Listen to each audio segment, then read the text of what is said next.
안녕하십니까. 세상 읽어주는 남자 이상훈입니다. 오늘은 애플의 자체 맥용 M1 칩이 파운드리에 어떤 영향을 미칠지에 대해서 한 말씀 드리겠습니다. 애플은 아시다시피 TSMC의 최대 고객입니다. 이 TSMC의 2대 고객이었던 하웨이가 미국 제재로 아웃되면서 이 TSMC로서는 애플의 중요성이 더 커졌다고 볼 수 있습니다.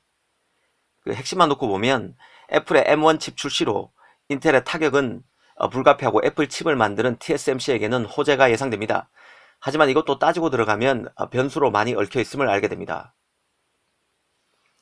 일단 애플로서는 이번 칩 출시로 인텔 제품을 쓰는 때와 비교해서 CPU 비용을 40에서 60% 줄일 수 있을 것으로 보고 있습니다. 인텔로서는 위상 타격이 불가피할 것입니다. 물론 애플이 인텔 CPU에서 차지하는 매출 비중이 5%로 작다는 점, 그리고 CPU 시장도 PC는 점점 줄고 서버 및 데이터 센터 시장이 커지고 있어서 타격이 크지 않을 것이라는 분석도 있습니다. 더구나 모바일에서는 몰라도 PC나 노트북에서 ARM, ARM 기반 제품의 한계를 지적하는 목소리도 있습니다. 그간 개인 소비자나 기업들이 애플 PC 및 노트북에서 인텔 CPU 기반 프로그램을 이용해 왔는데 이를 다시 ARM 기반, ARM 기반의 CPU에 적합하게 조정하는 일이 쉽지 않은 탓입니다.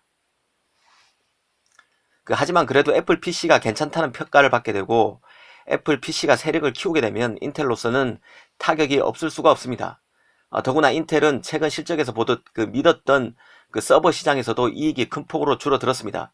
그런 마당에 이번 애플의 독자 CPU 개발과 출시는 인텔로서는 둑이 여러 곳에서 터지는 형국에 비견될 수 있다는 생각이 듭니다. 이번에 나온 애플의 독자 CPU 칩인 M1에 대해서는 장단점이 확연합니다. 일단 가장 큰 장점은 배터리인데요. M1을 탑재한 맥북 에어 같은 경우는 배터리 효율 개선으로 1회 충전에 18시간 사용이 가능해졌습니다. 기존보다 2배 가량 좋아진 것입니다. 이 모바일에 강한 ARM 기반 CPU의 장점이 나타났다고 볼 수 있습니다. 또 열을 식히기 위한 팬이 없는 팬리스 디자인이 적용돼서 소음도 크게 감소했습니다.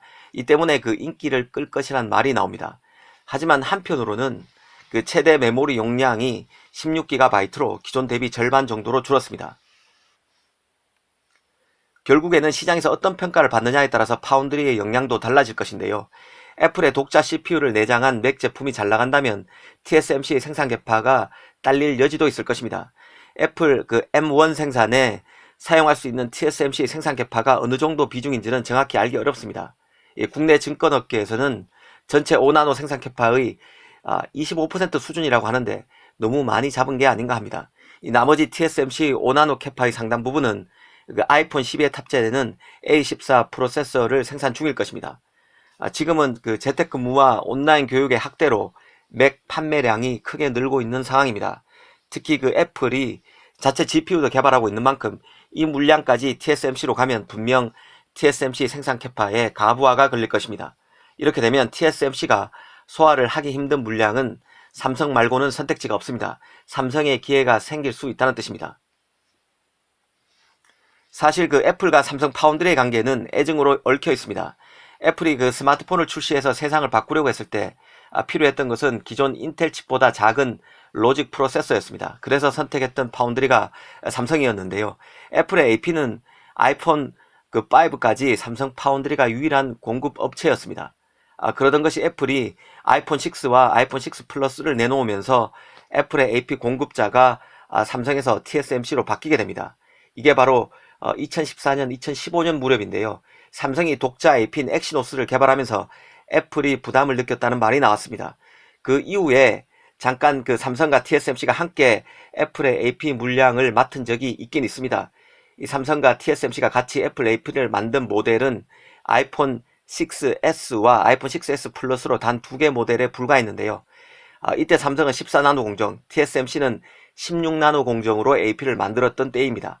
하지만 TSMC의 10나노 공정이 적용된 아이폰 7부터 현재까지는 TSMC가 애플의 AP를 단독으로 만들어 왔습니다. 애플 AP의 역사를 훑어보면 애플은 거의 대부분을 삼성 아니면 TSMC의 AP 물량을 몰아줬음을 알 수 있습니다. 칩 물량을 몰아줬다는 뜻이죠. 두 업체에 같이 칩을 맡기는 일은 드물었다는 뜻입니다. 이런 역사를 알면 애플이 삼성 파운드리에 또다시 올까라는 주제는 매우 흥미롭습니다.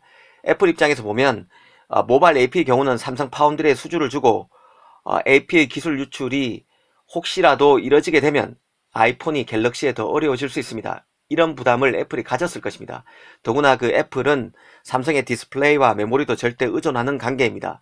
삼성의 AP까지 맡기면 의존하는 부품이 너무 많은 게 사실인데요. 하지만 애플 입장에서는 삼성에 친물량을 줬을 경우 장점도 확연합니다. 우선 가격 협상력에서 분명 나은 점이 있을 것입니다. 그 애플로서는 TSMC와 삼성과 가격 경쟁을 시켜서 공급 단가를 더 낮출 수 있습니다. 과연 삼성이 예전처럼 다시 애플의 친물량을 맡을 수 있을까요? 흥미진진한 관전 포인트가 아닐 수 없을 것 같습니다. 감사합니다.